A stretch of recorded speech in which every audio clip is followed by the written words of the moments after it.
साथियों, सर्वप्रथम आज इस कक्षा में अपने गुरुजनों को मैं नमन करते हुए प्रवेश करता हूं और आप सभी का इस कक्षा में स्वागत है।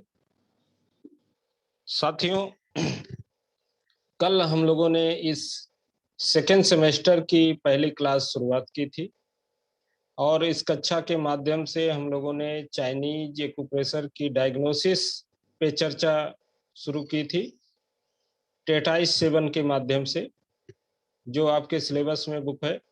टेटाइस 7 मोटी बुक है, इसमें से ज्यादा आपको नहीं पढ़ना है। इसमें से केवल chapter 1, chapter 4, chapter 5, chapter 6, chapter 7, chapter 8, chapter 9, इतने सिलेबस में है। आपके इतने चैप्टर आपको इसमें से के हर चैप्टर आपके लिए बहुत महत्वपूर्ण है इस बुक का अध्ययन करना।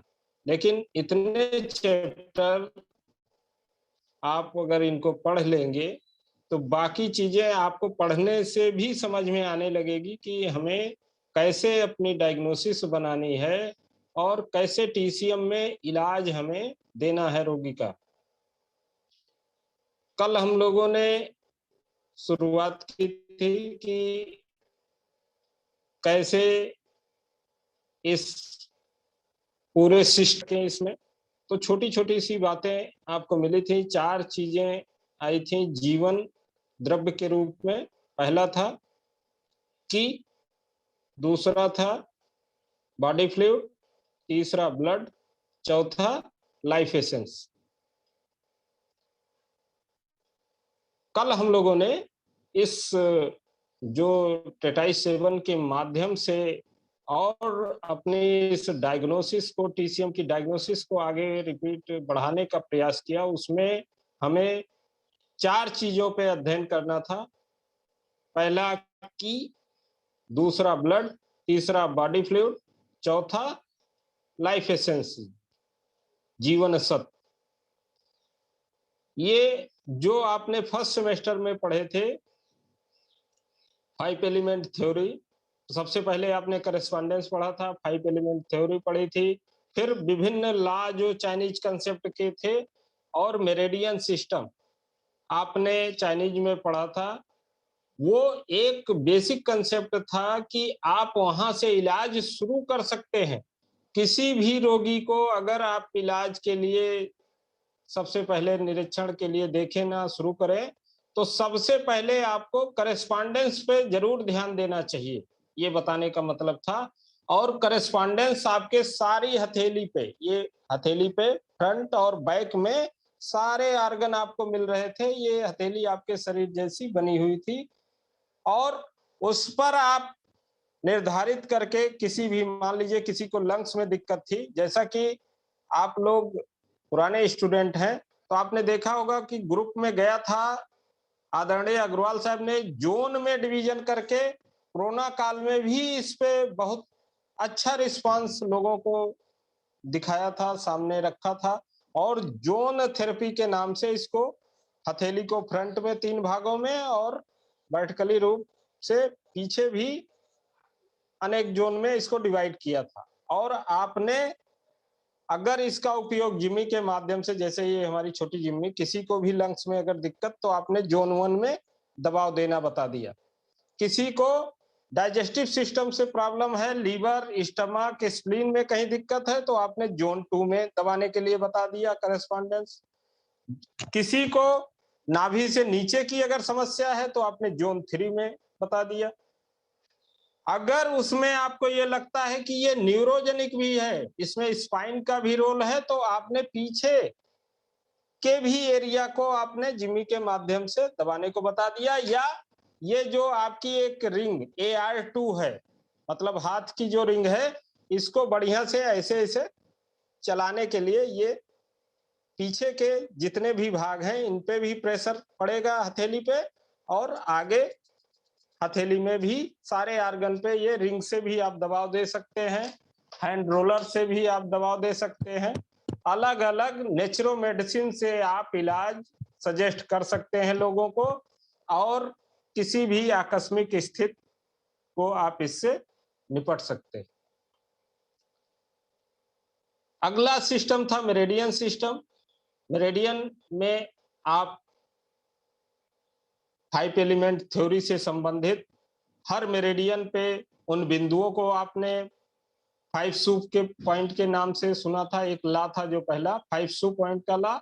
हर मेरिडियन पे वो 5 बिंदु मिलते थे पांचों एलिमेंट्स के, जो आप वहीं पर देखकर और उन बिंदुओं के माध्यम से, प्रोब के माध्यम से आप, जैसे ये लंग्स की मेरिडियन है तो लंग्स में 5 बिंदु ऐसे मिलते थे जो उन मेरिडियन को डायरेक्ट कवर करते थे। और आप अगर पता लग गया कि लंग्स में मान लीजिए हीट की अधिकता है, जैसे किसी को सूखी खांसी आ रही हो और तेज आवाज हो रही हो, तो आप LU10 को ले लीजिए और आप यहाँ उस पर दबाव देना, प्रोब से आप चेक किया पेन आ रहा तो यहाँ पे एक मेथी दाना लगा सकते हैं, मैग्नेट लगा सकते हैं, कलर लगा सकते हैं, जैसा भी आप इलाज चाहें, या प्रोब से आप दबाव देखने को भी सजेस्ट कर सकते हैं। दबाव भी एक इस पद्धति का उपचार है। तो इस प्रकार से आप मेरिडियन सिस्टम पे भी इलाज आपने देखा था। कल से हम लोगों ने टेटाइस सेवन के माध्यम से इस डायग्नोसिस को और आगे बढ़ाते हुए जो आपके सिलेबस के चैप्टर हैं उन पे हम लोगों ने अध्ययन शुरू किया था और देखा था कि ये जो की है, करण जी,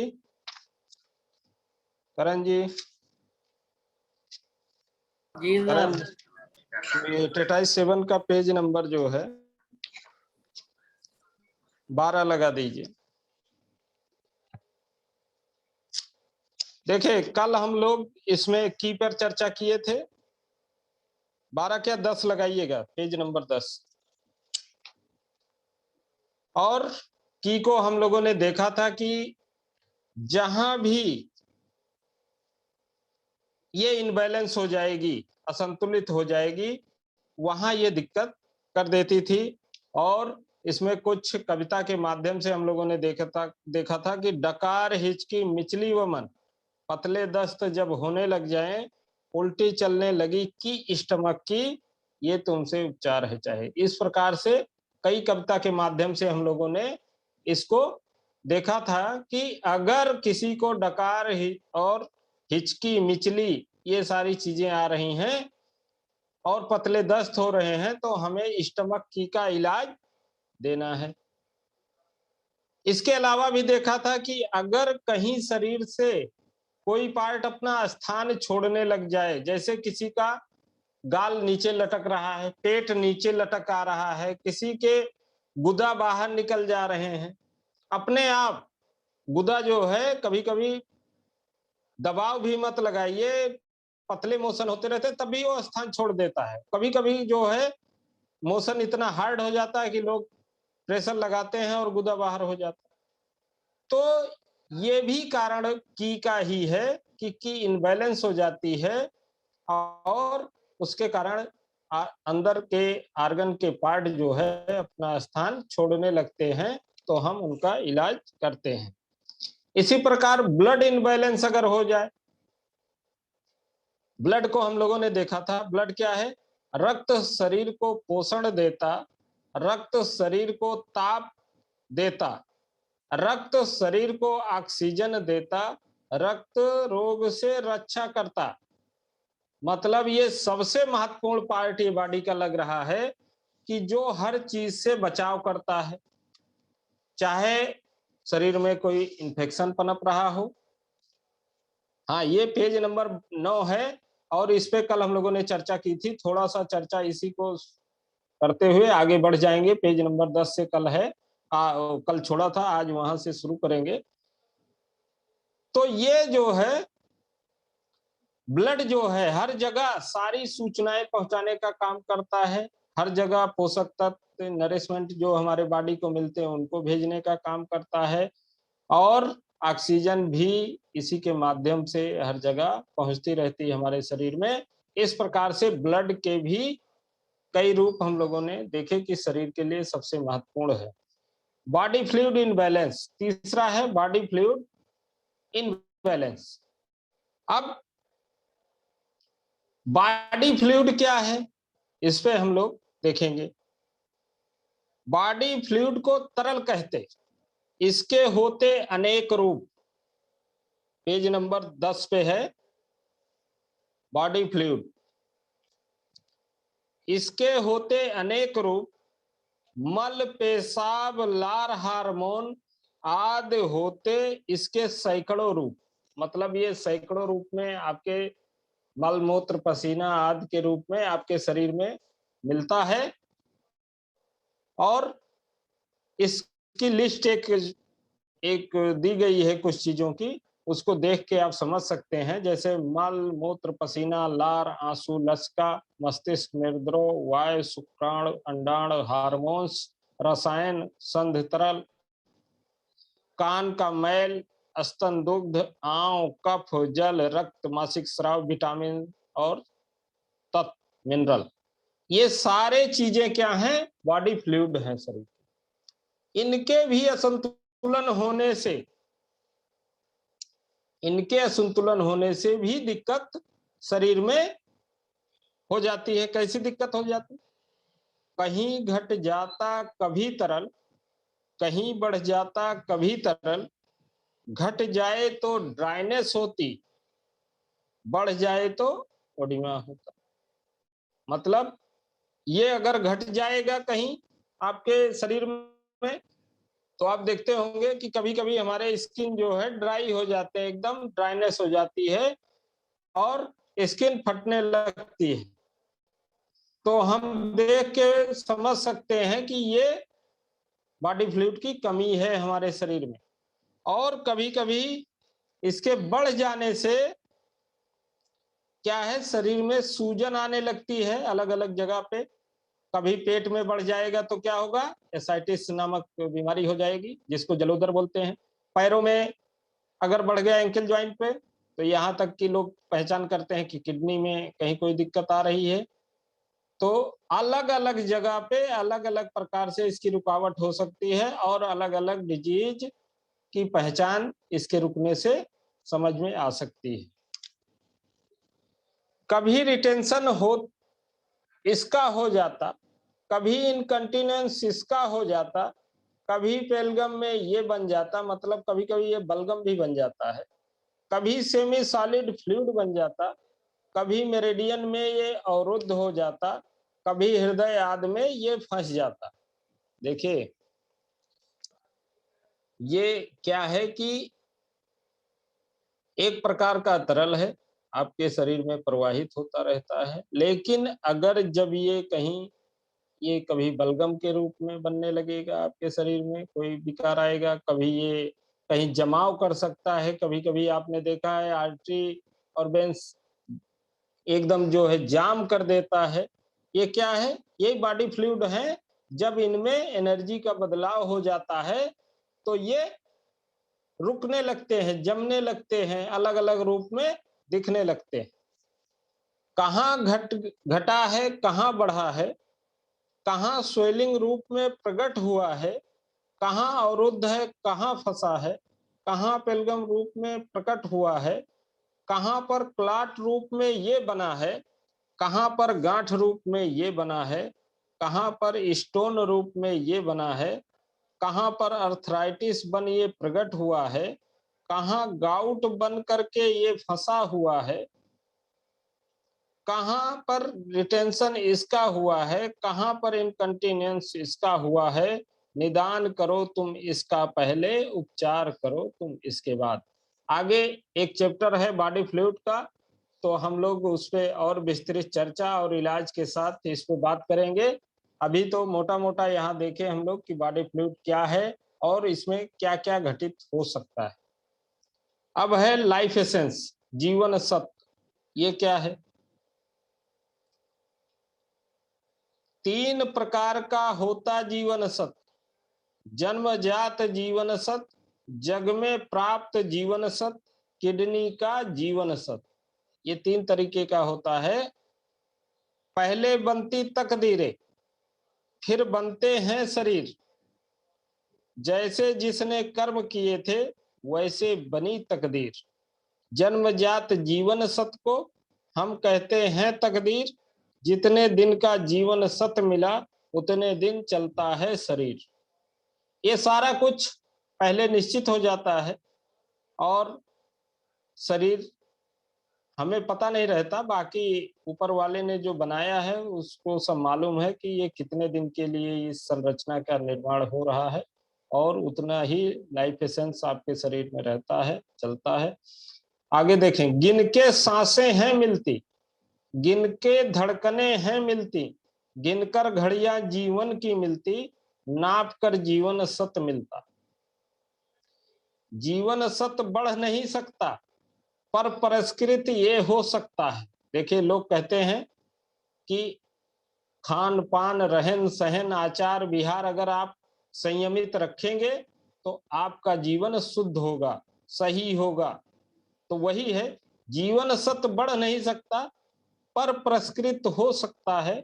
आहार विहार आचार तुम्हारा जब संतुलित ये रहता, उच्च कोट के कर्म जब करते तो जीवन सत परिष्कृत रहता। जीवन सत होता एटम के समान, इसका संश्लेषण कर व्यक्त बन सकता महान। सदुपयोग करो तो अपार ऊर्जा बन जाती, दुरुपयोग करो तो विनाश का कारण बन जाती। निष्क्रिय करो तो ये एक्सपायर्ड हो जाती, सक्रिय रहो तो इंस्पायर्ड हो जाती। कहने का मतलब ये जीवन सत्य जो है हमारे शरीर को कहीं से कहीं भी पहुंचा सकता है, लेकिन हमारे आचार विहार सारे कुछ नियम संयम से होने चाहिए। हवा पानी भोजन से बनता, जग का जीवन सत्य। हवा पानी भोजन से बनता, जग का जीवन सत्य। स्टमक एंड स्प्लीन बनाते जग का जीवन सत्य।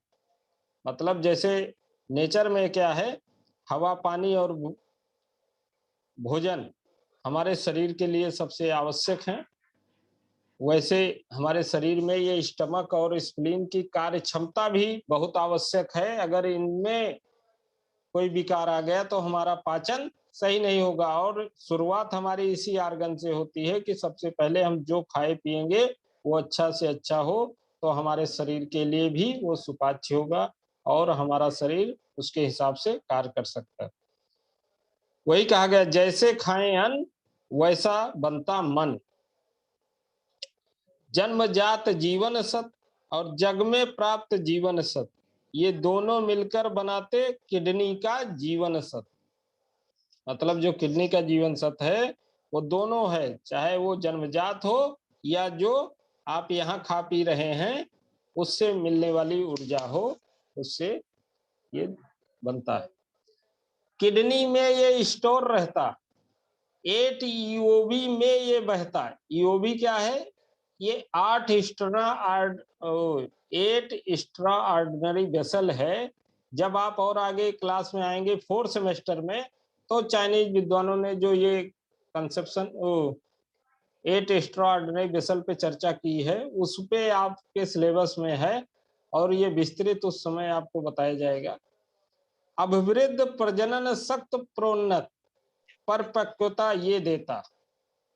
मतलब इसी से जो है आदमी की शारीरिक विकास, प्रजनन शक्ति की वृद्धि और जीवन में उन्नत इसी से मिलती है। 7 वर्ष की उम्र में बालिका के किडनी की पुष्पित हो जाती। देखिए अब ये कैसे बालक और बालिका में कैसे ऊर्जा का संचार इस उसमें बनता है। 7 वर्ष की उम्र में बालिका के किडनी की पुष्पित हो जाती। 14 वर्ष की उम्र में गर्भाधान हेतु मासिक धर्म प्रारंभ हो जाता। 21 वर्ष के उम्र में किडनी एसेंस चरमोन्नत पर ये होता। अक्ल दांत है निकल आते, शारीरिक अभिवृद्ध है पा जाता। मतलब 21 साल है जो शारीरिक विकास का एक मानक चाइनीज विद्वानों ने माना था औसतन। तो अगर किसी की हाइट, आपके सामने ऐसे रोगी आएंगे जो पूछेंगे कि हम हाइट कब तक हमारी बढ़ सकती है, तो आप उनको एक औसत में बता सकते हैं 20-22 साल तक किडनी एसेंस का पॉइंट अगर दिया जाए तो हाइट बढ़ाई जा सकती, ग्रोथ बढ़ सकते हैं, इसलिए तब तक प्रयास किया जा सकता है, अच्छा रिजल्ट मिलेगा उसमें। अक्ल दांत हैं निकल आते, शारीरिक अभिवृद्ध है पा जाता, शरीर अभिवृद्ध है पा जाता, 28 वर्ष की उम्र में अस्त उपास्त मजबूत ये हो जाती। मतलब एक मजबूत ढांचा जो है लगभग 28 साल तक तैयार हो जाता है। ल मजबूत ये हो जाती, लंबे हो जाते बाल, गात सुंदरता पा जाती, 35 वर्ष की उम्र में सर के बाल ये झड़ने लग जाते, रंग वर्ण चेहरा सब कुछ निस्तेज होने ये लग जाते, 42 वर्ष की उम्र में चेहरा सांवला, बाल सफेद होने लग जाते, 49 वर्ष की उम्र तक मासिक धर्म समाप्त हो जाता। तो एक मोटा मोटा एक अनुमान बताया गया था, शरीर में ये सारी घटनाएं इस क्रम से समय के अनुसार लगभग घटती रहती हैं। 56 वर्ष की उम्र में जीवन सत्व सूखने ये लग जाता, कंसेप्शन वेसल खाली हो जाती, इसके बाद बुढ़ापा आने लग जाता। 8 वर्ष की उम्र में बालक के किडनी की पुष्पित हो जाती। अब बालक में क्या है, 8 वर्ष की उम्र में बालक के किडनी की पुष्पित हो जाती, 16 वर्ष की उम्र में गर्भाधान हेतु वीर्य बनना प्रारंभ हो जाता, 24 वर्ष की उम्र में किडनी एसेंस चरमोन्नत पर ये है होती, अक्ल दांत है निकल आते, शारीरिक अभिवृद्ध है पाता, शरीर अभिवृद्ध है पाता। 32 वर्ष की उम्र में अस्त उपास्त मजबूत ये हो जाती, मांसपेशियां भर जाती, गाढ़ सुंदरता पा जाती। 40 वर्ष की उम्र में सर के बाल ये झड़ने लग जाते, रंग वर्ण चेहरा सब कुछ निस्तेज होने ये लग जाते। 48 वर्ष की उम्र में चेहरा सांवला, बाल सफेद होने लग जाते, 56 वर्ष की उम्र तक लीवर की कमजोर हो जाती।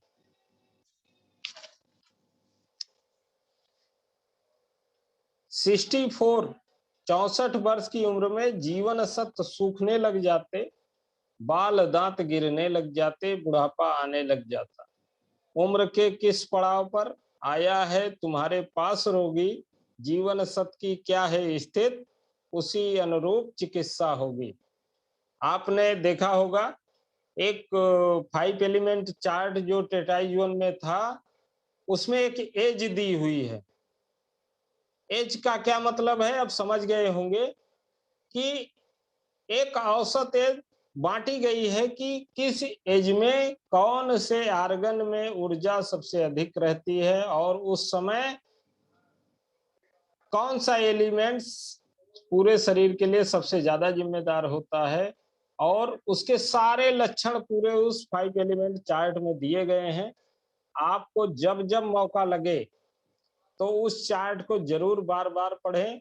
वो चार्ट अगर याद रहेगा तो डायग्नोसिस करने में आपको बहुत अच्छा रहेगा, क्योंकि आपने देखा भी कि जैसे बालक और बालिका में एक औसत आय का डिवीजन चाइनीज कंसेप्ट में यहाँ कविता के माध्यम में श्रद्धेय खेमका सर ने बताने का प्रयास किया।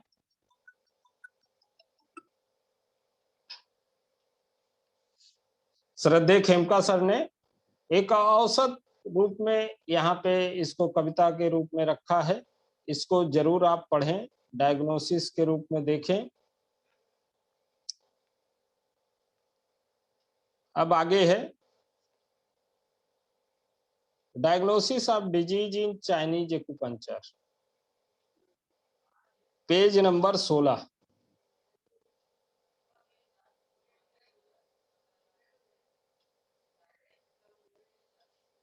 Page number 16। पहला है 8 प्रिंसिपल ऑफ डायग्नोसिस। 8 सिद्धांत हैं इस टीसीएम में। आपसे पूछा जा सकता है एग्जाम में कि चाइनीज एक्यूप्रेशर में कुल कितने सिद्धांत हैं। उसके कितने प्रिंसिपल हैं, तो आपको लिखना होगा ये 8 प्रिंसिपल हैं। उसमें अब आप ऑब्जेक्टिव आता है 2 4 6 8 का ऑप्शन दे दिया गया, तो आपको पता होना चाहिए कि 8 इसके गाइडिंग प्रिंसिपल हैं जिन पे चाइनीज का सिस्टम पूरा टिका हुआ है। और फर्स्ट सेमेस्टर में भी आपसे इसमें बात की गई थी, जो आपकी फर्स्ट सेमेस्टर में रेफरेंस बुक टेटाई 2 थी। टेटाई 2 आप लोगों ने देखा होगा कि उसमें हर मेरिडियन के एक एक बिंदुओं के बारे में सबसे महत्वपूर्ण बुक वही है, टेटाई 2। और उसमें जो उससे पहले दिया है उसमें 8 गाइडिंग प्रिंसिपल पर एक चैप्टर ही पूरा दिया गया। आपने उसको हो सकता देखा हो। ये बुक आपके रेफरेंस बुक में थी फर्स्ट सेमेस्टर के लिए। और सेकंड सेमेस्टर में जो रेफरेंस बुक है वो है चाइनीज हैंडबुक 1 और हैंडबुक 2। इनको जरूर आप लोग अपने पास रखिए, और जिससे कि ये सारे जो चार्ट हैं, जैसे ज्योग्राफी के स्टूडेंट क्या होता है कि उनको एटलस रखना जरूरी होता है।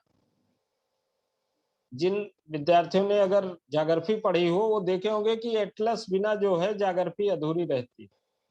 वैसे आपके हैंडबुक के बिना ये ज्ञान जो है, चाइनीज हो चाहे आयुर्वेद हो, ये दोनों कमजोर लगेंगे, क्योंकि हैंडबुक में सारे फिगर सब एक साथ कर दिए गए हैं। आपको बार बार किताब और इधर उधर नहीं भागना पड़ेगा। तो इसमें रेफरेंस बुक हैंडबुक हैं, उनको आप देखकर उनका भी अध्ययन रखें। इसके साथ हम लोग यहाँ बात कर रहे थे, पहला था 8 प्रिंसिपल ऑफ डायग्नोसिस। ये क्या था? पहला था इंटरनल टाइप ऑफ डिजीज, दूसरा था एक्सटर्नल टाइप ऑफ डिजीज, फिर है हॉट टाइप ऑफ डिजीज, फिर cold type of disease, excess type of disease, deficiency type of disease, yin type of disease, yang type of disease. आपने देखा होगा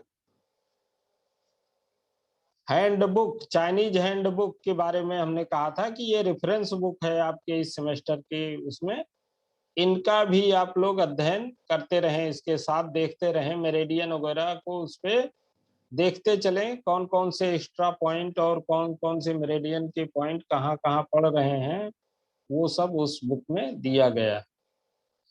हम लोग यहाँ 8 गाइडिंग प्रिंसिपल, 8 सिद्धांत पे बात कर रहे हैं। तो जैसे आपने जब इस विधा को सीखने का प्रयास किया, पहले दिन ही बताया गया कि हमारे शरीर में जो आगे का भाग है वो क्या है, इन, और जो पीछे का भाग है वो क्या है, यांग। जो अंदर है वो इन, और जो बाहर है वो यांग। जो निरंतर काम कर रहा है वो इन, और जो काम पड़ने पे काम कर रहा है वो क्या है, यांग। इसी प्रकार से बीमारियां भी हैं। जो एकाएक बीमारी आ गई वो क्या है, यांग टाइप का नेचर की है। और जो लगातार बनी हुई बहुत पुरानी बीमारी है वो क्या है, इन है। एक्यूट इन, ये एक्यूट यांग और क्रॉनिक इन। इस प्रकार से हम लोग उनको बीमारियों को भी देख सकते हैं कि कौन सी इन है, कौन सी यांग है, कौन सी इंटरनल है, कौन सी एक्सटर्नल है। देखिए, अंदरूनी और बाहरी वाह बीमारी कौन सी है? जैसे आप घर पे बैठे हैं आराम से और बाहर निकले, मौसम का किसी का अटैक हो गया, चाहे ठंडी हो चाहे गर्मी हो, एकाएक आपको सर्दी जुकाम बुखार हो, वो क्या है, आपके शरीर पे वायु आक्रमण है, बाहर से आघात हो गया, जबकि पहले से आपको नहीं था, एकाएक आपको हो गया। बसंत के मौसम में निकलते हैं और हवा इतनी तेज होती है, पता लगा कि लौट के आए तब तक देखे कि आंखें रेड हो गई। तो एकाएक जो है वो क्या हुआ, वाय हुआ, एक्सटर्नल। और इंटरनल क्या हुआ, जैसे किसी को किसी आर्गन में शरीर में अंदर कोई दिक्कत हो गई,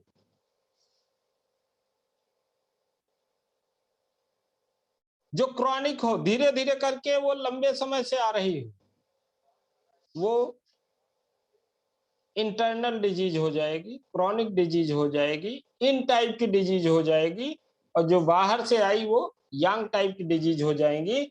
इस प्रकार से आप एक्सटर्नल और इंटरनल की पहचान करके आप इलाज बना सकते हैं। Hot and cold, hot and cold क्या है? आपको देखना होगा शरीर में, जैसे यहाँ पे जब रोगी आता है, जो अपना संस्थान है, यहाँ पे एक फॉर्मेट बना है पूरा, और पहले उससे सारे लक्षण पूछे जाते हैं, और उसके साथ कुछ बातें हम लोग पूछते हैं, और जैसे भूख कैसी लग रही, भूख कैसी लग रही है, फिर प्यास कैसी लग रही है, फिर यूरिन कैसी हो रही है, मोशन कैसा हो रहा है, नींद कैसी आ रही है। तो ये सारी बातें पूछने का मतलब ये हुआ कि 8-10 बातें जो हम लोग उनसे, रोगी से पूछते हैं, अगर कोई बीमारी रोगी नहीं भी बता पा रहा है तो वो सारी चीजें निकल आती। अब रोगी ने बताया, मान लीजिए कि हमें प्यास खूब लगती है, तो प्यास किसको खूब लगेगी? जिसके अंदर गर्मी होगी, इसका मतलब हॉट कंडीशन है। और अगर रोगी ने कहा कि हमें पानी पीने की इच्छा ही नहीं होती, गिलास 2 गिलास में पूरा दिन पार हो जाता है, तो क्या मतलब हुआ? अंदर से कोल्ड की स्थिति है। तो ये शरीर की स्थिति को आपको देखना होगा, समझना होगा कि हॉट है या कोल्ड टाइप की डिजीज है, और उस पे रख के जब 8 गाइडिंग प्रिंसिपल पे उस बीमारी को रख के देखेंगे, समझेंगे, तो आपको पता लग जाएगा कि ये बीमारी इन टाइप की है या यंग टाइप की है। इसको हमें टोन करना है, ऊर्जा बढ़ानी है, या सीडेट करना है, ऊर्जा घटानी है। आपके सामने ये समस्या बार-बार आती रही होगी कि जब पीछे आपने किताब देखा होगा टेटाइजुअन, तो उसमें आपको ये ध्यान आया होगा, ये मैग्नेट होते हैं, ये जो ब्योल मैग्नेट है, ये सफेद पीला, ये जो दिखता है, ये छोटे-छोटे मैग्नेट आते हैं दाने, ये ये सब सफेद पीला मैग्नेट है, चुंबक। इनमें क्या है कि एक तरफ सफेद दिख रहा है और दूसरे तरफ पीला दिख रहा है। ये आपको बताया गया होगा कि अगर सफेद दिखता हुआ ऐसे लग जाए तो ये ऊर्जा को बढ़ा रहा है, ऐसे लग जाए तो ऊर्जा को घटा रहा है। तो आप सोच रहे होंगे कि हम किस पॉइंट पे ऊर्जा बढ़ाएं और किस पॉइंट पे घटाएं। लेकिन जब आपको ये पता हो गया, 8 गाइडिंग प्रिंसिपल पे आपने उस चीज को नाप तोल लिया, देख लिया, तो आप समझ जाएंगे कि ये बीमारी एक्सेस कंडीशन की है या डिफिशियंसी कंडीशन की है। एक्सेस होगी तो क्या होगा? तेज दर्द आएगा, तेज दर्द आएगा, एकाएक आएगा। लेकिन अगर डिफिशियंसी की कंडीशन होगी तो धीरे धीरे दर्द आएगा। एक्सेस वाली कंडीशन होगी तो आप कहीं दबाव देंगे तो और दर्द बढ़ेगा, और डिफिशियंसी की कंडीशन होगी तो आप दबाव देंगे तो वहां पे दर्द में राहत होगी। आप ये देख के, समझ के, पहचान के और समझ सकते हैं कि ये कंडीशन जो है किसकी है, एक्सेस की है या डिफिशियंसी की है, हमें शरीर में ऊर्जा बढ़ाना है या हमें शरीर में ऊर्जा घटाना है।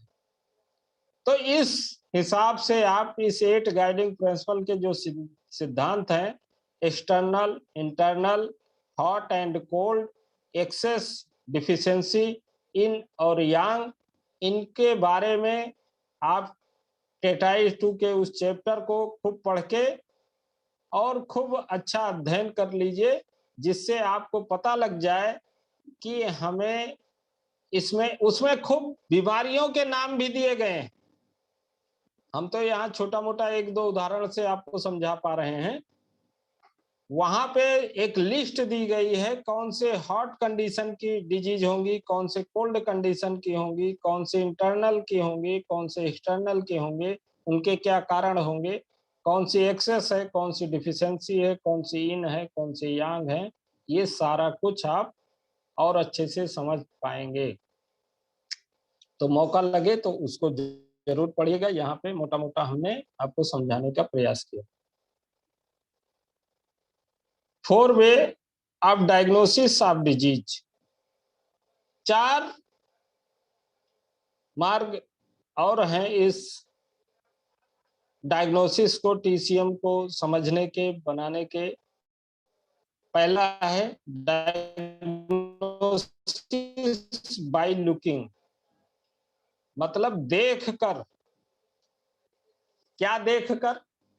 अभी आपके इस बुक में जो 9 नंबर चैप्टर है वो इसी पर आधारित है, आपके सिलेबस में है। और उसमें दिया गया है कि आप देखकर किसी चीज को क्या देखेंगे।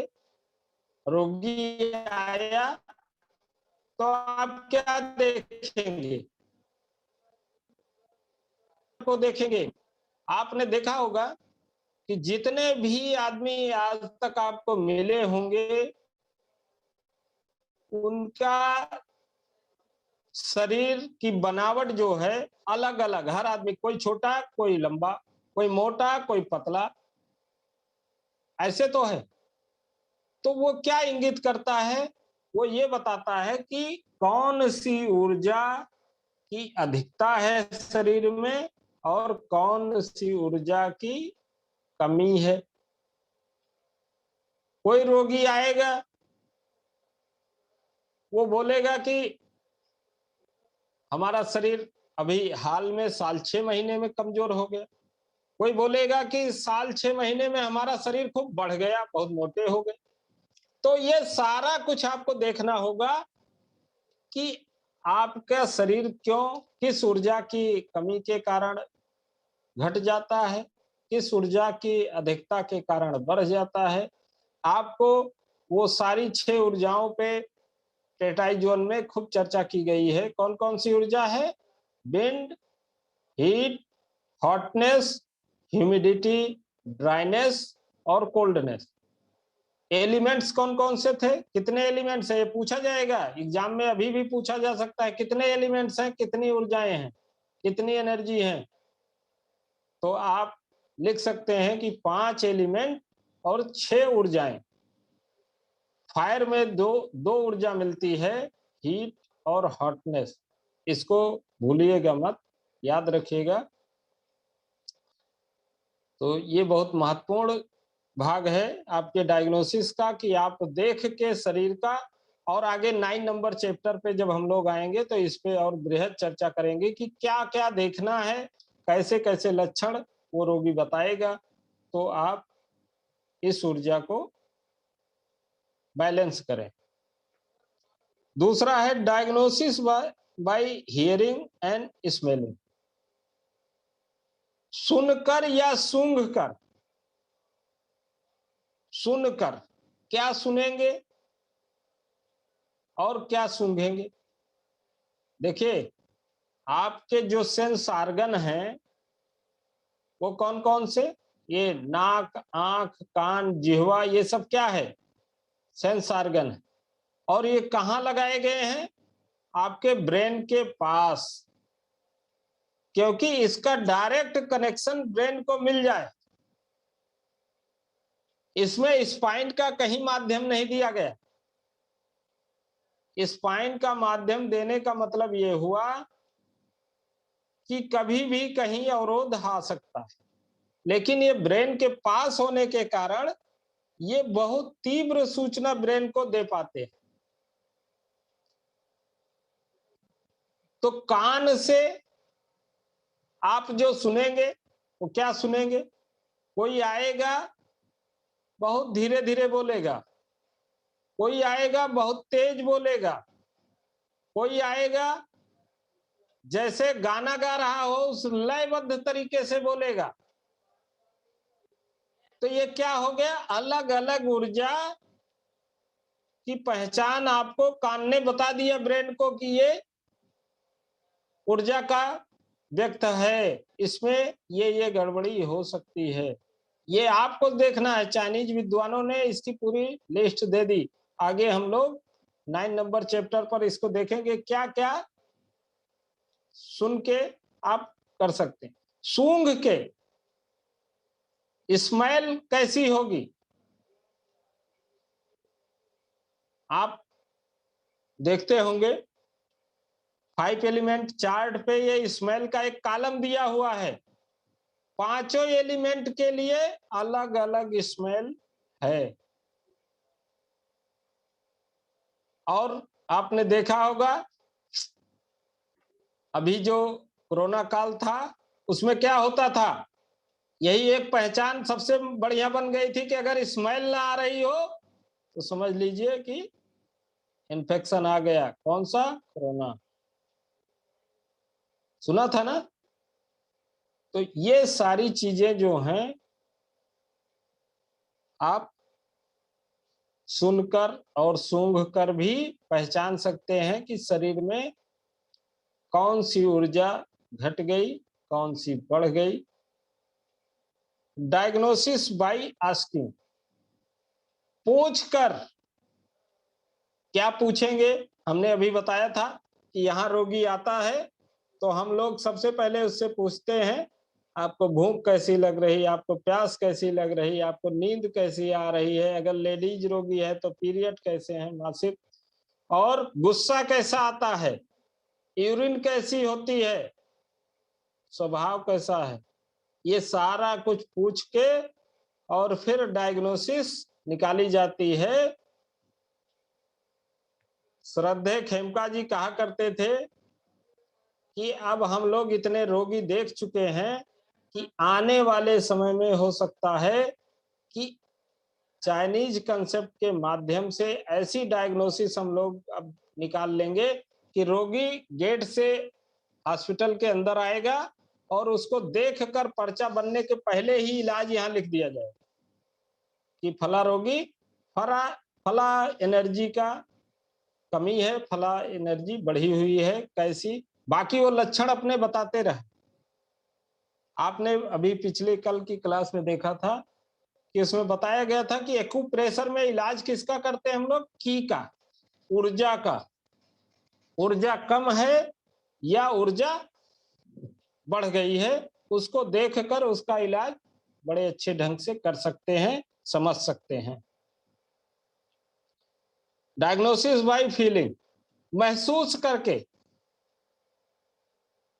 हम समझ के, महसूस करके, रोगी को देख के, बात करके, सुन के और महसूस करें कि कौन सी ऊर्जा घट गई, कौन सी बढ़ गई। और अगर इन सारी चीजों को कर लेंगे तो अच्छे से हम महसूस करके और ये बना सकते हैं कि डायग्नोसिस हमारी क्या होनी चाहिए। अब कॉज ऑफ डिजीज, इसमें दो हैं, एक इंटरनल कॉज ऑफ डिजीज है, एक एक्सटर्नल कॉज ऑफ डिजीज। जो हमारे अंदरूनी रोग हैं उनके क्या काज हैं, क्या कारक हैं, क्या कारण है कि ये अंदरूनी रोग हमारे बन जाते हैं। तो उसमें कहा गया है कि 7 इमोशन हैं जो हमारे शरीर को प्रभावित करते हैं।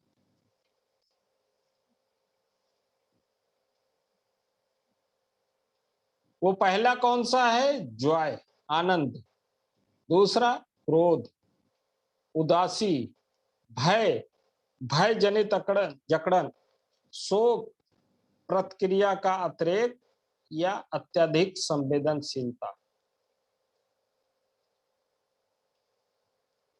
ये क्या है, 7 इमोशन हैं। इन पे अगर रोगी ध्यान दे तो जो इंटरनल डिजीज हैं उनके जो कॉज हैं उनको वहीं रोका जा सकता है।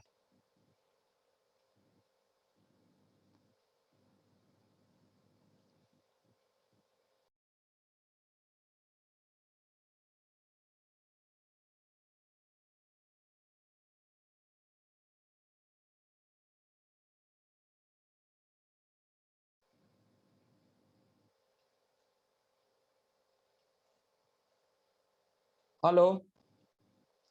तो ये अगर ज्यादा आनंद आ रहा हो किसी को, एक स्थिति तक तो ठीक है।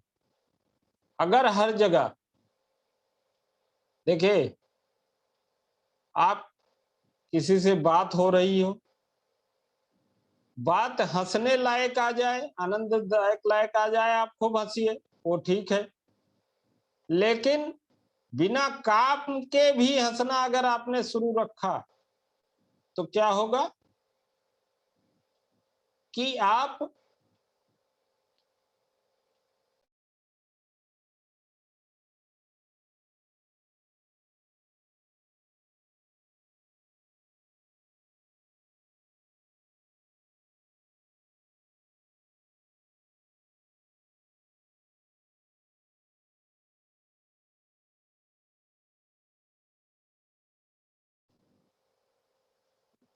हेलो। हमने कहा कि आनंद अगर आवश्यकता से ज्यादा हो गया, जहां काम नहीं आप वहां भी हंसना शुरू कर दिए, तो क्या होगा कि वो डिजीज में परिवर्तन होने लगेगा और लोग भी कहने लगेंगे कि लग रहा आप बीमार हो रहे हैं। तो जितनी आवश्यकता उतना होना चाहिए। अगर ये अधिक होने लग जाए तो समझ लीजिए कि ये बीमारी का कारण हो जाएगा और इंटरनल डिजीज, अंदरूनी डिजीज पनप जाएगी। ये काज होते हैं इंटरनल डिजीज के, ये 7 इमोशन जो बताए गए। दूसरा है क्रोध। क्रोध क्या है? अगर किसी को गुस्सा आने लग जाए, गुस्सा, गुस्सा क्या है? अगर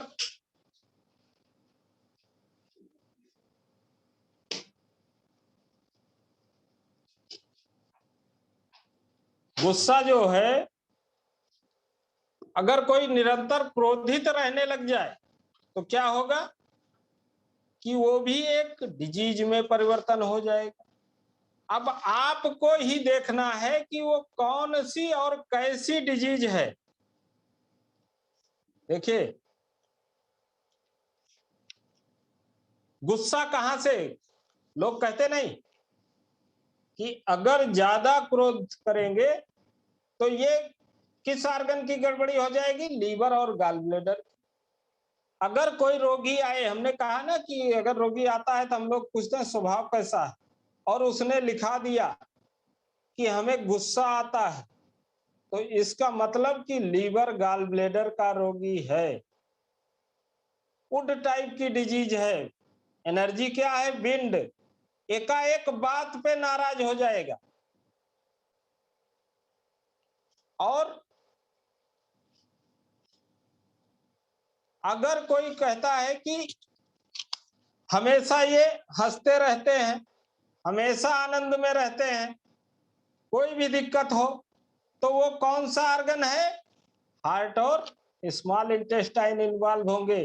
बिना बात के अगर कोई हंसने लगे, हर जगह जहां नहीं हंसना चाहिए वहां भी हंस रहे हैं, तो ये अति उत्साह प्रदर्शित हो रहा है, वो भी धीरे धीरे करके डिजीज होगी। और उसमें हार्ट, स्मॉल इंटेस्टाइन, और गुस्से में लीवर और गॉल ब्लैडर। इस सब के लिए आप टेटाई-2 खूब पढ़िएगा। टेटाई-2 जितना पढ़ेंगे, इसमें लिस्ट दी हुई है और खूब अच्छे से आप समझ पाएंगे। तीसरा है उदासी। अगर कोई व्यक्ति कहता है कि हम उदास रहते हैं, हमें कहीं कुछ अच्छा नहीं लगता, तो इसका मतलब है कि ये लंग्स और लार्ज इंटेस्टाइन से संबंधित विकार है। लंग्स एवं लार्ज इंटेस्टाइन। अब आप इलाज इसका कर देंगे, इस दोनों ऑर्गन का। आप 5 एलिमेंट चार्ट को खोल लीजिए, आप अच्छे से समझ जाएंगे कि टेटाई जोन में जो ये चार्ट लिखा गया है, बहुत अच्छे से आप डायग्नोसिस कर पाएंगे, उसको देख के समझ। तो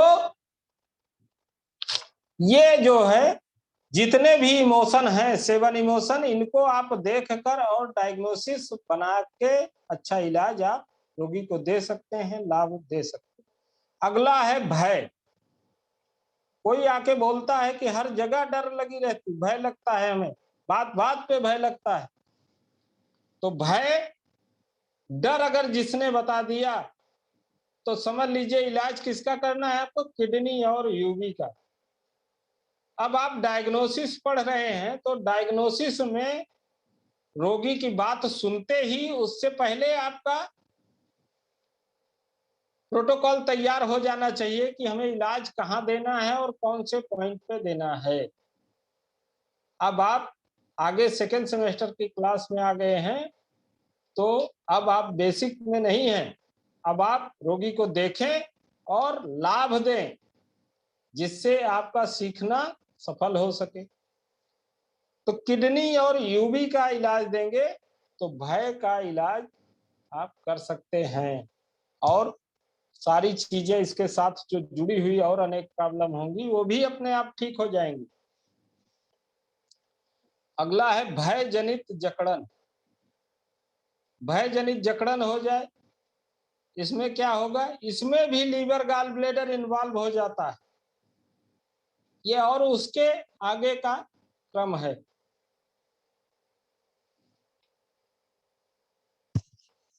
इसमें आप लीवर गॉल ब्लैडर का इलाज दे सकते हैं। अगला है शोक। शोक, हमेशा आदमी जिसके अंदर मान लो कोई ऐसी घटना हुई और वो उसको भूल ही नहीं पा रहा है, वो उसी में है, शोकग्रस्त ही बना हुआ है, हमेशा वैसे निराश है। तो आप किडनी और यूबी का इलाज देंगे, किडनी और यूबी का इलाज देंगे। टेटाइटी को खूब पढ़ के इनके लक्षण जो दिए गए हैं उसमें उनको खूब अध्ययन करिए, देखिए, समझिए, बार बार पढ़िए और अपनी डायग्नोसिस को और पक्का करिए। अगला है प्रतिक्रिया का अतिरेक या अत्यधिक संवेदनशीलता। ये स्प्लीन और स्टमक से जुड़ा हुआ होता है। इसमें आपको इलाज जो है, ये अत्यधिक संवेदनशीलता है। अगर कोई ज्यादा संवेदनशील हो जाए, आवश्यकता से ज्यादा आपको लगने लगे, तो आपको इलाज देना है स्प्लीन और स्टमक का। इसको खूब अच्छे से आप इलाज दें और ठीक करें। अब है एक्सटर्नल कॉज ऑफ डिजीज। ये तो इंटरनल कॉज थी जो आदमी को बीमार कर सकती थी, अगर ऐसा घटित हो रहा तो शरीर के आपके विभिन्न ऑर्गन प्रभावित होते थे। अब एक्सटर्नल क्या डिजीज हो सकती है,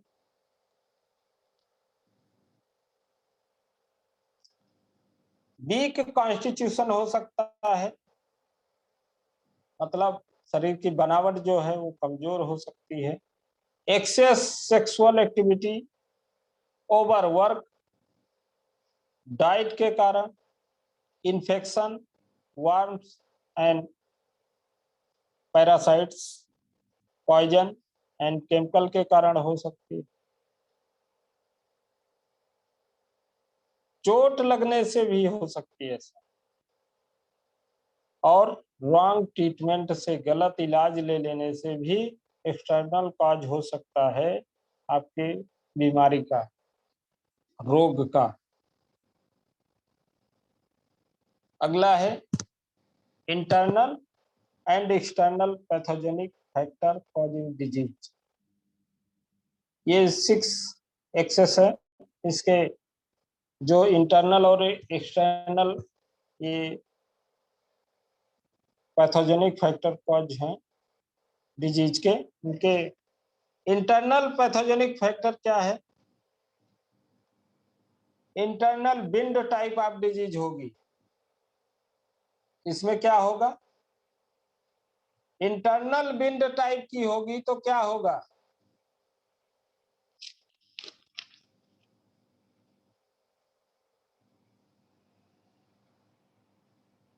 विंड मतलब झकझोर दे, चक्कर आ जाए, शरीर स्थिर न रह पाए, कांपने लग जाए।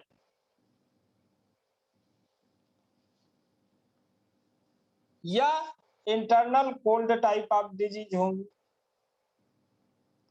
या internal heat type of disease होंगी।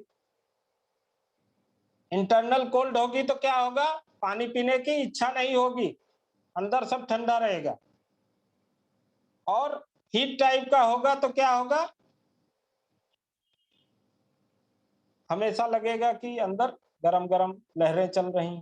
रोगी आके बोलता है ना कि लगता है जैसे अंदर गरम लहरें चल रही। Internal hotness type of disease होंगी, इसमें भी उसी के आगे गर्माहट लगी रहेगी, पानी ज्यादा पीने का मन करेगा। Internal humidity type of disease हो जाएंगे। इंटरनल ह्यूमिडिटी में क्या होगा? ह्यूमिडिटी जब बढ़ती है तभी इन्फेक्शन ज्यादा फैलता है। देखिए, जब मौसम में, आपके वातावरण में ह्यूमिडिटी की अधिकता होती है तो क्या घटित होता है? जब बारिश का मौसम होता है, आप देखते होंगे अभी 10 दिन पहले क्या हाल थी कि इतनी गर्मी, इतनी उमस भरी गर्मी होती थी, चिपचिपी, कि लगता था गर्मी में जो गर्मी मई जून में जो पड़ती थी उससे भी भयंकर है, उससे भी बेकार। और इसी मौसम में इन्फेक्शन ज्यादा पनपने का वो रहता है। क्यों? क्योंकि ह्यूमिडिटी में क्या है कि जल तत्व की मात्रा बढ़ी रहती है, इधर उधर जमा हुआ रहता है और बैक्टीरिया पनपने की ज्यादा संभावना होती है। ऐसे शरीर में भी है कि अगर ह्यूमिडिटी, एनर्जी बढ़ गई तो आपको जगह जगह कहीं भी इंफेक्शन हो सकता है, डायरिया हो सकती है, फोड़े फुंसी हो सकते हैं, बुखार आ सकता है, और इस तरीके की डिजीज कहीं भी हो सकती है। Internal dryness type of disease, dryness की अधिकता होगी तो क्या होगा?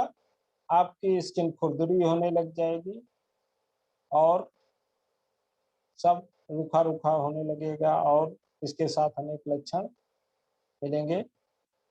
तो ये आप पहचान कर सकते हैं इस एनर्जी को देखकर, समझकर, जैसा कि आपने 5 एलिमेंट थ्योरी में पढ़ा।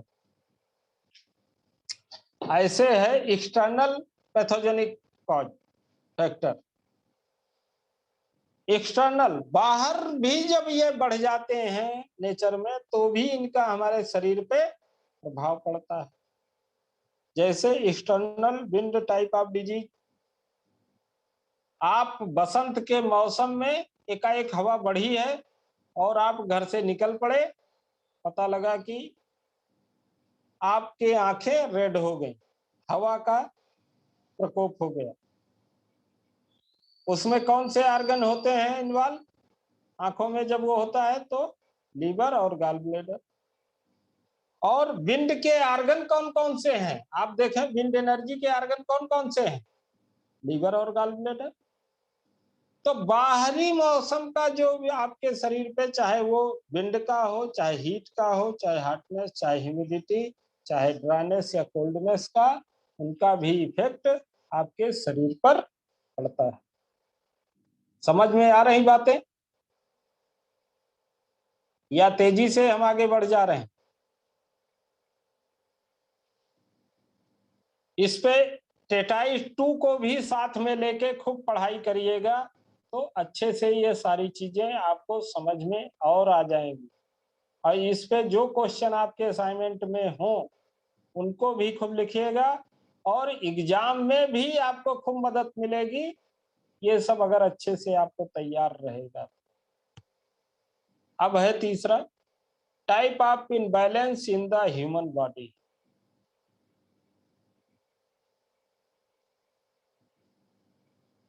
पहला है 6 टाइप ऑफ की imbalance in the human body. क्या इनबैलेंस होता है इस ह्यूमन बॉडी में? पहला है की में क्या क्या घटित हो सकता है ये देखना है। 6 टाइप लिखा गया है कि ये 6 तरीके से घट बढ़ सकती है।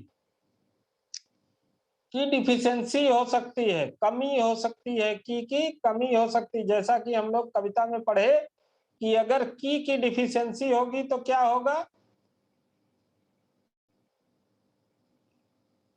किसी को वेरिकोज वेन्स हो जाएगी, किसी को पाइल्स हो जाएगी, कोई किसी को हार्निया हो जाएगी, जिनको आते उतरना होता है, किसी के शरीर के कोई भाग लटकने लग जाएंगे, नीचे को आने लग जाएंगे। तो ये सारी चीजें की डिफिशियंसी में हो सकती है। की एक्सेस हो सकती है, की अधिकता हो सकती है।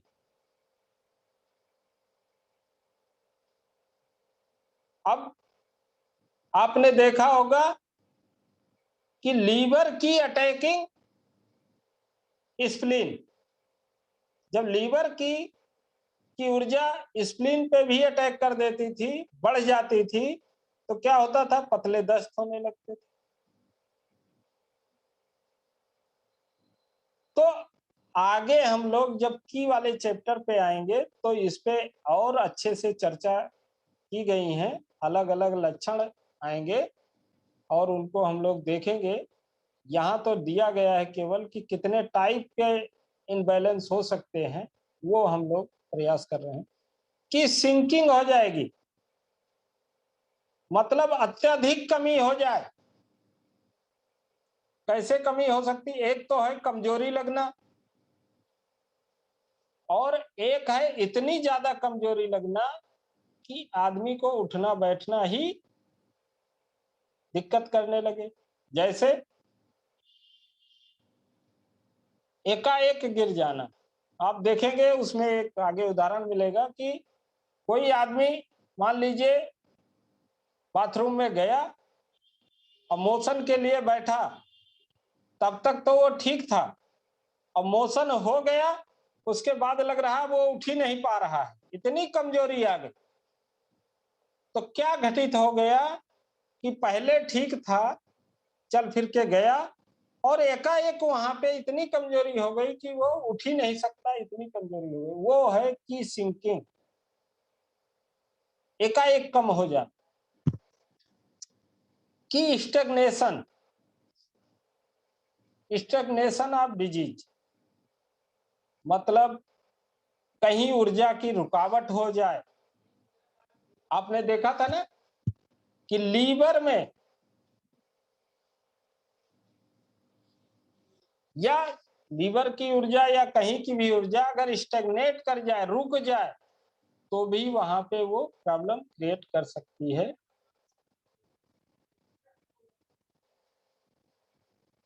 की रिवेलेस, कंट्रावेक्शन ऑफ की, मार्गोल्लंघन हो जाए, मतलब जिधर को चलना चाहिए उधर ना जाके उल्टा चलने लगे, तो भी ये एक प्रकार की इनबैलेंस हो जाएंगे।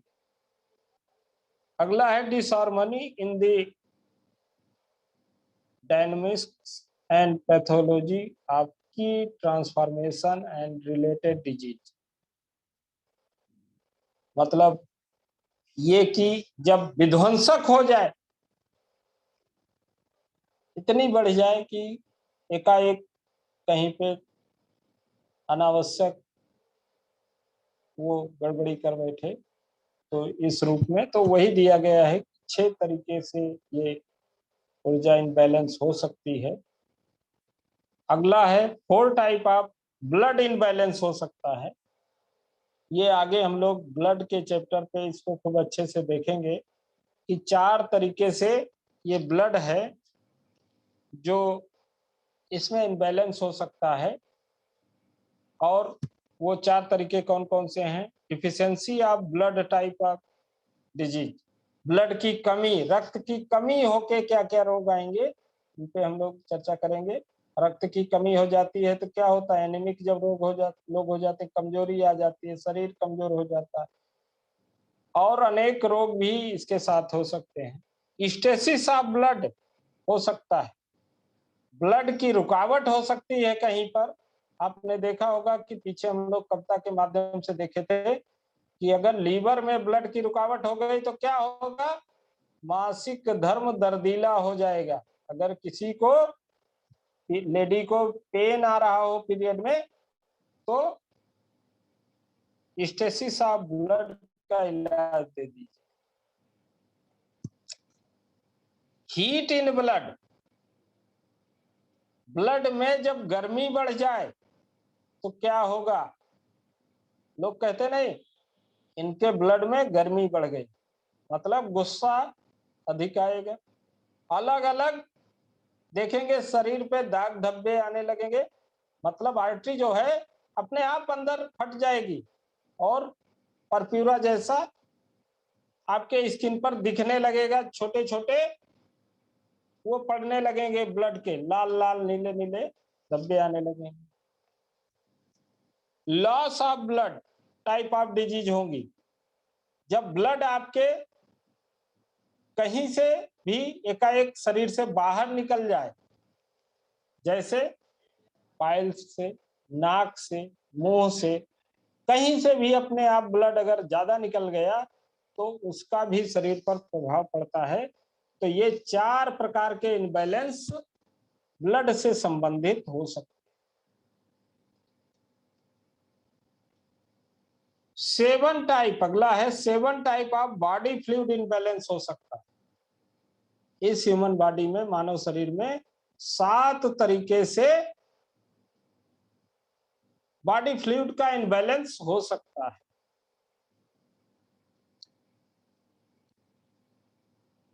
डिफिशियंसी ऑफ बॉडी फ्लूइड, उसकी कमी हो सकती है बॉडी फ्लूइड की। Excess of body fluid causing oedema हो सकता है, सूजन आ सकती है अगर शरीर में कहीं ये एक्सेस होने लगे। एक तो डिफिशियंसी है, दूसरा एक्सेस कंडीशन हो सकती है, तीसरा है कहीं बेलगम बनने लगे, बेलगम्स, बलगम अधिक बनने लगे। रिटेंशन ऑफ बॉडी फ्लूइड, कहीं से बॉडी फ्लूइड का ज्यादा वो होने लगे क्षरण। इनकंटिन्यूएंस ऑफ बॉडी फ्लूइड, आप किसी चीज को रोक ना पाए बॉडी फ्लूइड को और ज्यादा निकल जाए। स्टोन फॉर्मेशन होने लगे, मतलब जमाव होने लगे, किडनी में स्टोन हो गया, गॉल ब्लेडर में स्टोन हो गया, तो आपको देखना है कि वहां पर कौन सी ऊर्जा बदल गई और कैसे ये घटित हो गया। ट्यूमर फॉर्मेशन होने लग जाए कहीं, वो भी बॉडी फ्लूइड के इम्बैलेंस के कारण होता है। अगला है essence imbalance in human body, तो इसमें kidney essence deficiency causing disease हो सकती हैं। इसमें चाहे ग्रोथ हो, चाहे कोई जन्मजात प्रॉब्लम हो, कोई बच्चा जन्म से चल ना पा रहा हो, बोल ना पा रहा हो, शारीरिक विकास ना हो सही, तो आपका इलाज, कोई भी रोगी आके बोल दे कि ये जन्मजात बीमारी है, तो इलाज कहाँ होना है, किडनी एसेंस का। किडनी एसेंस बहुत महत्वपूर्ण इलाज है और इस पे भी आगे चैप्टर है, हम लोग इस पे कुछ चर्चा करेंगे। अगला है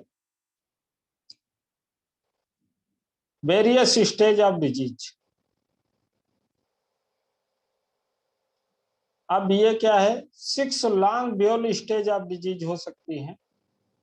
लॉन्ग ब्यूल बनती है जब 2 मेरिडियन आपस में जोड़ के, आपने देखा होगा टेटाइज 1 में एक चैप्टर है, इस पे दिया गया है लॉन्ग ब्यूल, उस पे तो उसमें भी 6 चैनल बनते हैं। ग्रेटर यंग स्टेज चैनल, दूसरा ब्राइट यंग स्टेज चैनल, तीसरा लेजर यंग स्टेज चैनल, फिर है greater yin stage channel, lesser yin stage channel और terminal yin stage channel.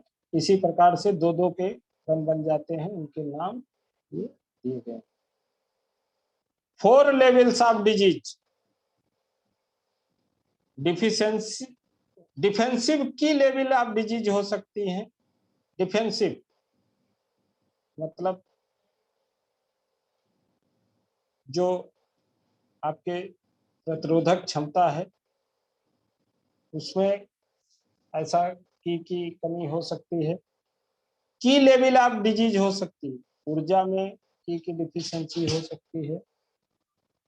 Nutritive की लेवल डिजीज हो सकते हैं, आपके पोषक तत्व में ऊर्जा की कमी हो सकती है। ब्लड लेवल ऑफ डिजीज हो सकती है, मतलब ब्लड में भी ऊर्जा की कमी हो सकती है। तो ये अलग अलग तरीके हैं, अलग अलग डायग्नोसिस और डिजीज के सिम्टम के लिए वो बताया गया है। उन पे और चर्चा आगे हम लोग अच्छे से करते रहेंगे। डिजीज इन मेरिडियन लेवल हो सकती है, मतलब आपके मेरिडियन पे भी अलग अलग मेरिडियन पे डिजीज हो सकती हैं। पहला है type of disease in liver meridian, liver की मेरिडियन प्रभावित हो सकती है, या type of disease in gall bladder meridian. आप उस मेरिडियन पे जो घटित हो रहा है, वहां पेन आ रहा है, वहां फोड़ी फुंसी हो रहे हैं, वहां का कलर डिस्कलर हो रहा है, या कोई पैचेज हो रहे हैं, तो उनका किसी भी मेरिडियन पे है तो उनका आप इलाज कर सकते हैं। उसको मेरिडियन लेवल डिजीज के नाम से हम जान सकते हैं।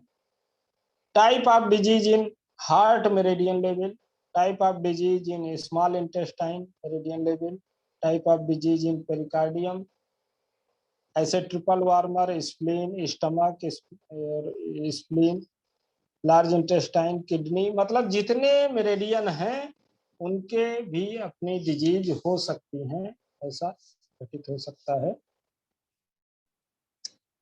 14 मेरिडियन है और 14 मेरिडियन पे ये हम देख कर उनको समझ सकते हैं कि ये किस मेरिडियन की डिजीज है। फिर 5 element in balance and methods of balancing, मतलब 5 एलिमेंट में भी इम्बैलेंस हो सकता है, उसको हम बैलेंस करके भी सही कर सकते हैं रोग को। तो जैसे वुड टाइप ऑफ डिजीज हो सकती है, फायर टाइप ऑफ डिजीज हो सकते हैं, अर्थ टाइप ऑफ डिजीज हो सकती है, मेटल टाइप ऑफ डिजीज हो सकते हैं, वाटर टाइप ऑफ डिजीज हो सकते हैं। Method of balancing and treatment, अब इसको बैलेंस कैसे करते हैं और ट्रीटमेंट कैसे बनाते हैं वो दिया गया। 5 एलिमेंट थ्योरी का जो आपने सिद्धांत पढ़ा है उस पे अलग अलग डिजीज हो सकती हैं और उनको बैलेंस किया जा सकता कैसे। एक है creative cycle, creative cycle method of treatment. इसमें क्या है कि हर एक एलिमेंट की उत्पत्ति एक दूसरे ऑर्गन से हुई, एलिमेंट से हुई। तो एक मेथड वो है कि वुड से फायर की उत्पत्ति हुई, फायर से अर्थ की उत्पत्ति हुई, अर्थ से मेटल की उत्पत्ति हुई, मेटल से कोल्डनेस की और वाटर की, और वाटर से वुड की उत्पत्ति हुई। ये क्रिएटिव साइकिल है, इसको आपने खूब अच्छे से पढ़ा। एक सब्जुकेटिव सब्जुकेशन साइकिल है, मतलब कंट्रोल साइकिल है, एक दूसरे से सब कंट्रोल किए जाते हैं। जैसे आपके नेचर में है कि यहाँ सारी व्यवस्था बनी हुई है कि अगर कोई यहाँ उत्पात मचाए तो पुलिस आके उसको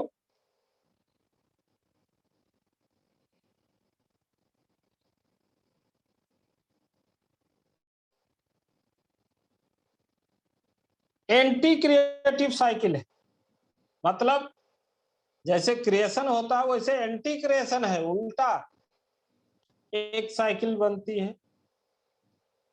उससे भी हम लोग कभी कभी हमें एंटी क्रिएशन साइकिल का उपयोग करना पड़ता है, वो भी हमारे ट्रीटमेंट में एक मेथड है। आपने उसको पढ़ा है 5 एलिमेंट थ्योरी में। और एंटी सब्स्टिट्यूटिव साइकिल भी है, मतलब जैसे क्रिएशन होगा वैसे उल्टा जब चलेंगे एंटी क्रिएशन, तो ये दोनों रूप में ये मिल सकता है। इंटर एलिमेंट बैलेंसिंग वाया लियो कनेक्टिंग मेथड हो सकता है। आपने लियो कनेक्टिंग पॉइंट के बारे में सुना है, और उसमें कहा गया है कि लियो कनेक्टिंग पॉइंट से क्या होता है कि आपस में आर्गन, जो पेयर आर्गन है, उनमें ऊर्जा बैलेंस कर ली जाती है उसके लियो कनेक्टिंग पॉइंट से। एक ला आपने टेटाइजन में पढ़ा था। Use of 60 command point. 60 command point जो है वो क्या है कि जो हर मेरिडियन पर एक 5 ऊर्जाओं के बिंदु हैं, पांचों एलिमेंट्स के बिंदु हैं, वो मिला के 12 मेरिडियन पर 12 पंचे 60 पॉइंट, उनको 60 कमांड पॉइंट कहते हैं। उनसे भी हम इनका ट्रीटमेंट कर सकते हैं, ये हमारा ट्रीटमेंट बन सकता है।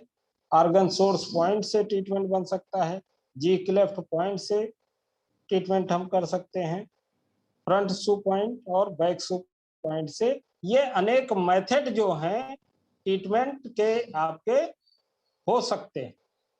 ये सारे कुछ आपको फर्स्ट सेमेस्टर में सू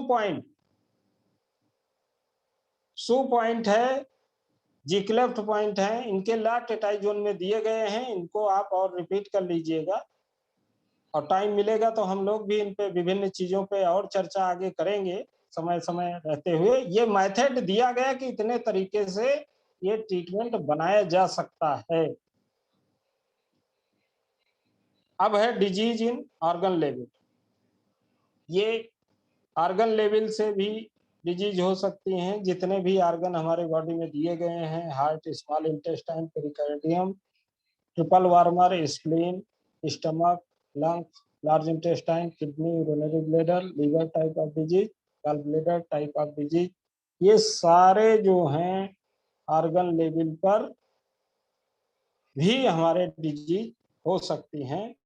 इनको हम देखकर, पहचान कर, इनके लक्षण देकर, आपको जो फर्स्ट सेमेस्टर में एक छोटी बुक मिली थी उसमें सारे ऑर्गन के बारे में, उनका फंक्शन, उनकी कार्य क्षमता, उनसे संबंधित रोग के बारे में उसकी थोड़ा थोड़ा उस पर चर्चा की गई थी। उसको पढ़ के और आप अपने जो पहला पेपर है आपका बीएचबी, उस पर भी खूब अध्ययन उसका करिए। उससे भी शरीर के बारे में सारी जानकारी मिलती रहेगी कि हर ऑर्गन का क्या कार्य है, और उसमें अगर कोई विकार आ जाए तो वो कैसे डिजीज के रूप में परिवर्तित हो जाता है, वो डिजीज बन सकती है।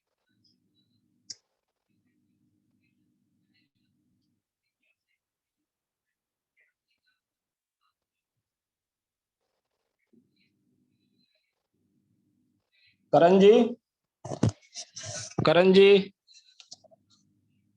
करण जी, हेलो। जी सर। अरे पेज को बढ़ाते रहिए भाई, पेज नंबर 21 पे आइए।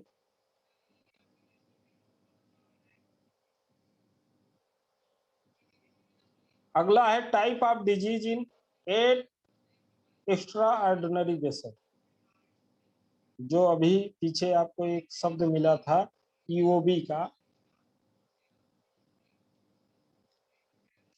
उस पे भी इन सारी डिजीज का उपचार हो सकता है। और वो ईओबी के 8 पॉइंट ही हैं। देखिए, कभी हम लोग कहते हैं कि आप करेस्पॉन्डेंस पे दबाव दे लीजिए, आप टेटाइजोन के जितने ला दिए गए हैं उनके माध्यम से, चाहे डिजिटल पॉइंट में भी मोटे मोटे 6 पॉइंट हैं, और अलग अलग भाग में शरीर को उसको कवर करते हैं। कभी हम लोग कहते हैं 60 कमांड पॉइंट पे आप इलाज देके पूरा लाभ ले सकते हैं। अब एक मेथड और है 8 एक्स्ट्रा ऑर्डिनरी वेसल, उनसे संबंधित भी डिजीज हो सकती हैं और उनपे टेटाइस 6 में जो आपकी 4 सेमेस्टर में पढ़ाई जाएगी सिलेबस है, उसका जब आप अध्ययन कर लेंगे तो देखेंगे उसमें भी लिखा गया है type of disease in governing vessel. देखिए यहाँ क्या है कि सारे टाइप की डिजीज का एक जगह, क्योंकि ये डायग्नोसिस का फैक्टर है, यहाँ पे लिख दिया गया। अभी इसकी पढ़ाई पूरा आपको 6 सेमेस्टर में करना है, जैसा कि लोग बीच बीच में लिख रहे हैं कि इसको डिफाइन किया जाए।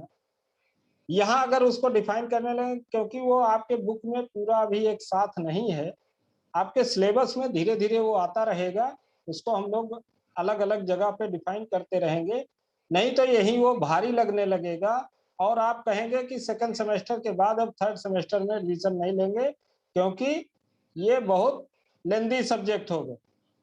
तो अभी केवल नाम जानते रहिए, समय अनुसार उस सब को हम लोग डिफाइन करते रहेंगे, देखते दिखाते रहेंगे आपको कि कहाँ से किससे संबंधित ये विकार हो रहे हैं। इसी बुक में भी आगे अभी बहुत चैप्टर हैं जो उन पे चर्चा हम लोग उसका बृहद रूप से करते रहेंगे। Type of disease in governing vessel, एक गवर्निंग वेसल टाइप की डिजीज यहाँ हो सकती है, 8 एक्स्ट्रा ऑर्डिनरी वेसल में आएगी। एक type of disease in conception vessel हो सकती है। एक टाइप ऑफ डिजीज इन चांगमाई वेसल हो सकती है। एक type of disease in heel vessel हो सकते हैं।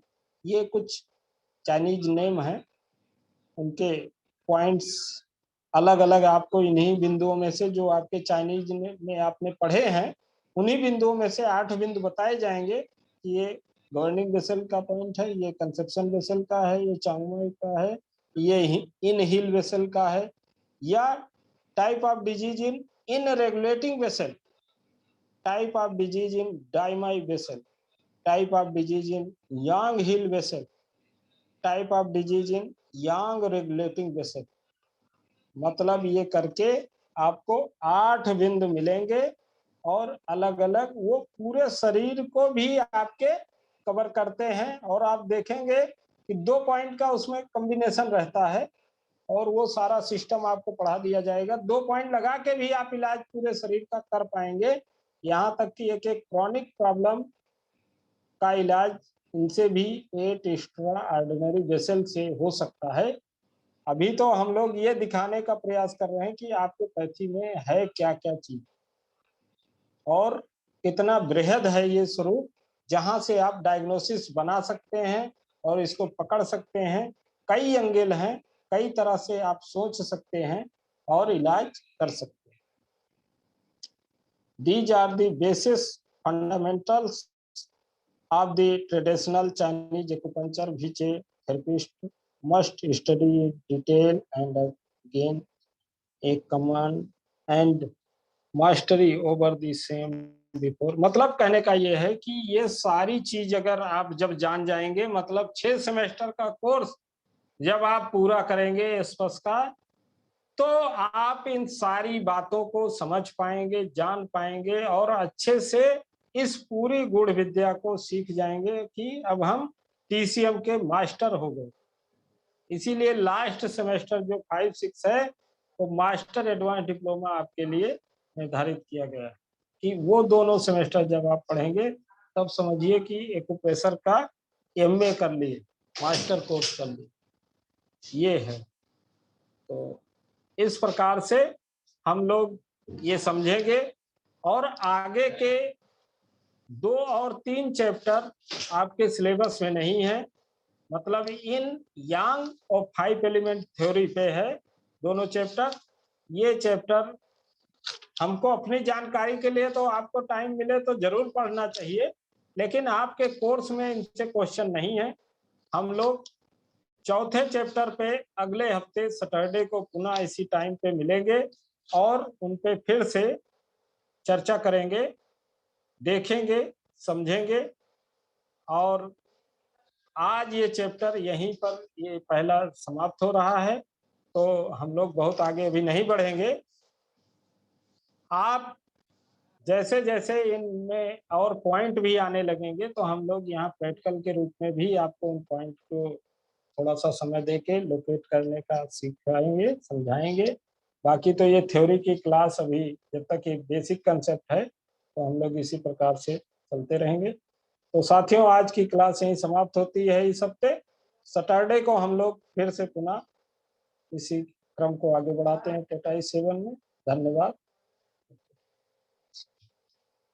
हाँ, अगर किसी का कोई क्वेश्चन रहेगा तो आगे ग्रुप ये खोला जाएगा आपके लिए, आपकी समस्या सारी हल होंगी। कहीं कोई कंफ्यूजन रहेगा तो वो उसको हम लोग फिर से दूर करने का प्रयास करेंगे। धन्यवाद।